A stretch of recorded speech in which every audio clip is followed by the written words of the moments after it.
is a little inflated considering, maybe they're looking at that injury. Um, the line was 11 at South Alabama, so you're basically getting the same line you did when they were at home. They were 17.5 point favorites at home, so the line should be right around 14. So at 11.5, I know it's tournament time. You're not getting quite the right number that you should be. And there's another game that's a lot like that as well, and that's something to look at. You get into some of these games where you look at the lines and it's like it doesn't make sense. You look at when they played at home, when they played it away, and sometimes that line's not anywhere near that middle ground. To talk about another one in that perspective, you look at the another big matchup tonight, big important matchup in the Ace. Where is it? Memphis at Tulsa. Okay, Tulsa 4.5 point favorites. I think it might be down to 3. Right? You look at this game when they played last in Memphis. Tulsa was 2.5 point favorites. So you're basically almost getting the same line, 1 point different.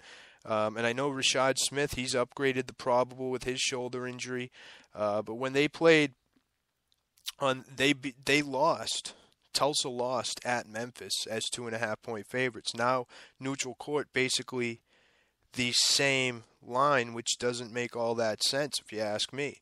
I know it's tournament and you get a little closer, but here's a spot. You got a team on the bubble in Tulsa. Tulsa, they're not that much better than Memphis, a team that would need to run the table to win the ACC title. I mean, yeah, the AAC title to get into the tournament. An AAC title is up for grabs for any of the teams remaining. Any one of them can win it. Now that SMU's not around. Memphis beat Tulsa 92-82, like I said. They had a 38-22 edge on the rebounds. Looking to sweep them today. I like the points here also. I got it at 4.5. I know it's probably a little different right now. But again, you could see just the fact that this line, according to the first two meetings, this line should probably be somewhere around Tulsa minus 6.5. Savannah State-Hampton game. Yeah, we can get into that Savannah State-Hampton game right after this, John Jensen. So, yeah, we'll see. We'll see. But I like the points there. You look at it, you want to get into that Savannah State-Hampton game, John, and I'm not sure if it's because, do you have the future on Savannah State? I'm not sure if did I give Savannah State out on the show, the future for them? I think I might have. Either way, so if you're sitting on that ticket, we're in the semifinals here. I think it's plus 1,600. It's tough to keep track right now what all these futures are at, but when people say you make money on futures, well, yeah, I mean, we cashed 2 Holy Cross futures already, so regardless, I'm making money this year on futures. And we're sitting on a Vermont future as well. There goes St. Joe's. Good. Needed that. Savannah State comes in 16-4. Hampton's 19-10. The class of this conference. You look at Hampton on quick turnarounds over the last 3 years, 6-0 ATS when playing with 1 day or less rest. They can really get at it. Playing against a team with a winning record over the last 3 years, 7-0 ATS. They're 6-point favorites in this one. Savannah State's been playing pretty good. They're going to just beat you to death with real methodical-like play. They want to slow it down. They average in the, high 50s as of late. Over the last 5, they're scoring 58 points a game, and they're 4-1, giving up only 54. You look at Hampton on the other end, they're going to want to get up and down on you. In the first meeting, Hampton absolutely smoked them 75-52. In most part to their three-point shooting, and Savannah State only hitting 17% of their threes. You look at yesterday's game, Hampton's offense was great yesterday. Reggie Johnson carved up Morgan State in transition and in the half court. Hampton's defense yesterday, atrocious. They couldn't stop MSU's guys from getting into the lane at will. You know, that's not going to be the issue today against Savannah State, though. The Tigers either get the ball to the rim off their pressure, or they essentially don't score, really, and end up taking a contested three, from a guy named Martin or the other one named Jenkins. Jenkins didn't play in the first meeting, which is had a lot to do with why it was a blowout. But Buck Joyner's defense is going to force you to play offense when they extend, and those missed threes are going to lead to a lot of Hampton runouts the other way off the glass. And in the half court, Savannah State doesn't have anyone who can really stay anywhere near some of theirs guards. So, it's a nightmare matchup for this Savannah State team, John, honestly. But funny things happen in March. If you're sitting on that ticket, it's a tough hedge at 6.5. Unfortunately, what is it, minus 300? Either way, if you got them and you're sitting at them with plus 1,600, I would hedge them. I would take Hampton. I would lay the juice with Hampton on the money line to get your money back. And, if they pull the upset, just be happy you get a little ticket there. But, I mean, it would be a free one. It will be a smaller odds, but, you'll probably be talking closer to plus 1,100 instead of plus 1,600 after the hedge. But it will be a free bet. But I would definitely hedge this one. Hampton is the class. When I made this future, I was hoping, Hampton could possibly get knocked off. Or, I mean, obviously, when you're doing the futures, the reason why some of them pay so good is because they're gonna have to go through the number one seed, But Hampton, got a pretty good draw in Morgan State. However, that was an 83-81 game. It took 51% shooting from Hampton to sneak through that one. And, when I was looking at that matchup, I was really hoping that, maybe Morgan State could knock off Hampton and Savannah State wouldn't have to play them. And it almost came to fruition. But now, now we're sitting at 6.5. You could take the chance with it, but, Hampton probably wins that game. So hopefully that helps you as far as that game.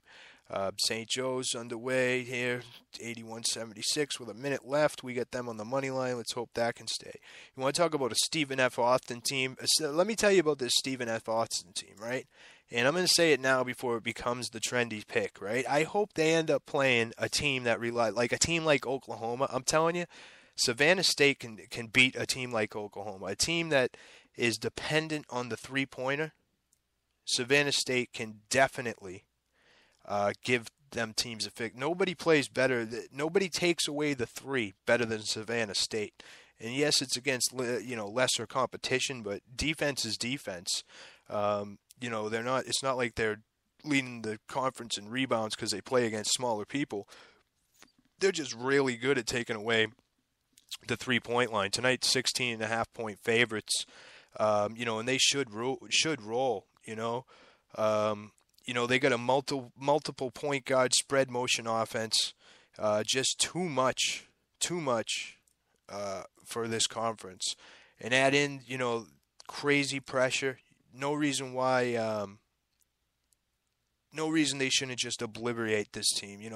HPU is strictly an attacking team, so the fact that, they take away the three doesn't really matter here.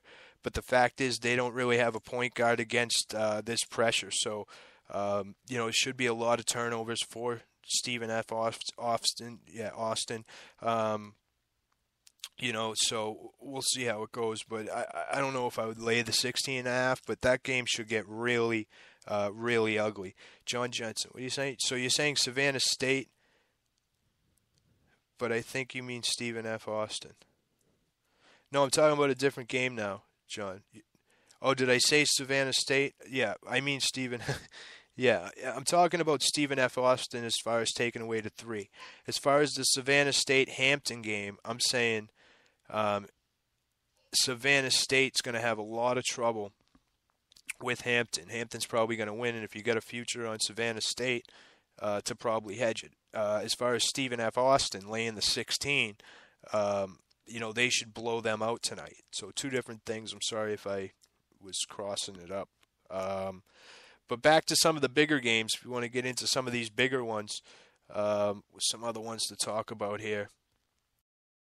Um, Nevada and San Diego State. San Diego State 7.5 point favorites in this one. Um, you know, San Diego State, obviously the class of the Mountain West this season. They're heavy favorites to win the conference title.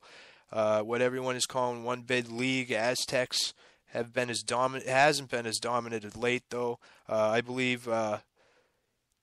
I don't know why. I don't know if they're just a little stressed, but their defense in the second half is still working for us. San Diego State beat Utah State 71-65. They didn't cover in that one. And Nevada is better than the Utah State team they just played. So, the line is a little high. I know I'm going to probably be taking Nevada second half team total under. But as far as a side here, I don't know if I would lay that 7.5 with them. It's a little much. We talked about that VCU game. I sent out a client play, and then I noticed there was a couple. Teddy Covers did a podcast later in the day. He also, oh no, that was another game. Never mind. Andrew Lang actually had a write-up of the same client play that I'm on actually today. So I figured, maybe we'll share this one. This one's right off of ESPN Insider Chalk. He says in this Alabama-Kentucky game, and I'm on the same thing, and I'm going to read his little analysis of this game, and I'll add my input as well as we go through it. The total, 135.5. I believe it's up a little bit now. I'm on the over, and I believe he likes the over as well. He says, it's important not to overreact to one game, but I witnessed a far more aggressive Alabama offense in its 81-73 win against Ole Miss on Thursday. It certainly helped that 53% of Alabama's shots found the bottom of the bucket, but there was clear desire to push the pace and attack the basket, which wasn't present the final weeks of the regular season. The statistics support that being a more ideal offensive play for head coach Avery Johnson, this being a more ideal style of play for the Alabama team. The Tide rank in the top 30 nationally in effective field goal percentage at 61% in transition, but they're 243rd in non-transitional situations. Johnson is likely aware of that. Scoring against Kentucky's defense will give him little to no chance of springing an upset on the Wildcats. So, scoring some quick buckets and knocking down 24-24 threes against Alabama did against Ole Miss isn't really likely to happen again. To that extent, a longer and more athletic Kentucky team. The Wildcats are built to keep offensive challenge teams in check, and they held the Crimson Tide to only 61-53 in those two combined regular season victories. Kentucky also has a way of had its way offensively in both of those games, combined for 155 and 125 possessions. So, point being, he likes the over. I liked what I seen out of Alabama. I think that pace will be pretty torrent. I would think Kentucky could sniff somewhere around 80 in this one. And I think Alabama might keep it closer than some people actually might think in that one. So we'll see. Looks like St. Joe's is moving on, which is good. What else? Let me take a break for a second here. Jesus. Western Kentucky, Old Dominion. What's going on in this one? I'm afraid to look. 9 points for this guy. For Snipes. Ugh.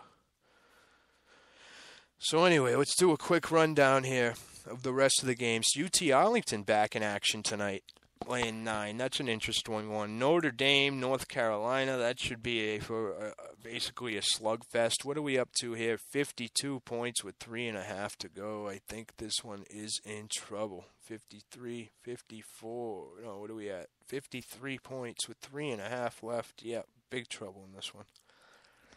Right. A lot of totals for me today.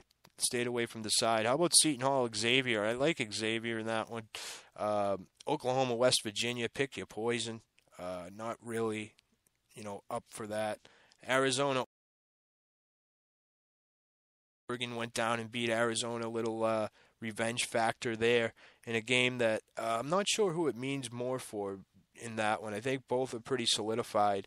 Oregon could give a good case to be a strong number 2 if they